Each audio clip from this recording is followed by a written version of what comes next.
I woke up to breathing that wasn't mine, slow, careful, right beside my ear. I didn't move. I kept my eyes shut, counting the seconds between breaths, pretending to sleep the way you do when you're a kid and afraid of the dark. The air smelled like gasoline and metal. Something rough was pressed against my cheek. A van floor. My wrists burned. Duct tape bit into my skin, tight enough that my fingers were numb. When I tried to swallow, I realized my mouth was taped too. The van hit a bump. My head rolled and I saw him in the reflection of a metal toolbox, just a shape at first, then eyes. He smiled when he noticed I was awake. "Good," he said softly. "You're calm." Calm. Like this was a compliment. The van stopped.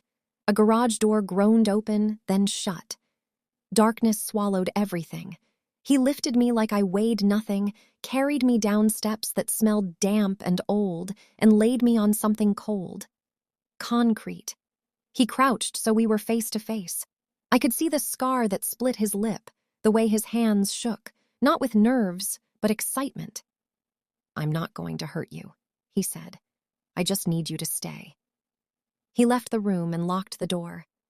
That's when I noticed the scratches, deep grooves in the concrete walls, numbers carved beside them, names, some crossed out, some not. I screamed until my throat tore raw. No one came. Days blurred. He brought food, water, spoke gently, always gently. He liked to sit just outside the door and talk about how lonely he was, how people always left him. One night, the power went out. The room fell completely black. I heard the lock click, but the door didn't open. Instead, I heard something else, movement behind me, a shuffling sound, a wet breath, a voice whispered from the dark, right against my neck. "He doesn't keep them long." Fingers, too many, too cold, wrapped around my arms. The last thing I heard was the kidnapper screaming from the other side of the door, begging to be let out.